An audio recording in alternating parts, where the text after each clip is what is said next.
دنیا کے معزز دوستوں، میں ہوں سیدہ شہزادی اور آپ تمام دیکھنے اور سننے والوں کو السلام علیکم۔ ناظرین گرامی، کوئی کہتا ہے کہ دجال پیدا ہو چکا ہے، کوئی کہتا ہے کہ ابھی پیدا ہی نہیں ہوا، اور کوئی کہتا ہے کہ دجال کا خروج امام مہدی علیہ السلام کے ظہور کے وقت ہوگا۔ اس ویڈیو میں آپ کو بتاؤں گی دجال کی وہ حقیقت جو امام علی علیہ السلام نے بیان فرمائی۔ ناظرین گرامی، ایک دن منبر پہ خطبہ دیتے ہوئے امیر المومنین علی علیہ السلام نے فرمایا کہ مجھ سے جو پوچھنا چاہتے ہو پوچھ لو، اس سے قبل کہ تم مجھے کھو دو۔ سوسا بن سہان اٹھ کے کھڑے ہوئے اور کہا، یا امیر المومنین، دجال کب خروج کرے گا؟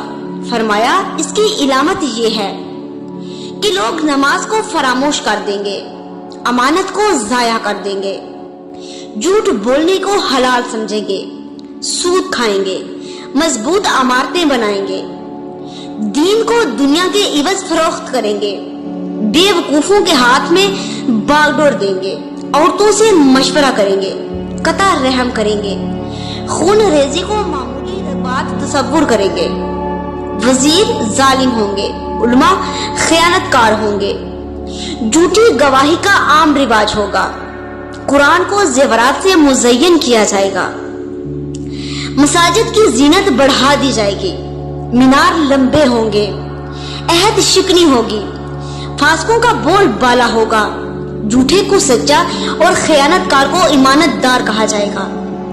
جب یہ ساری نشانیاں پوری ہو جائیں اس وقت دجال کا خروج ہوگا۔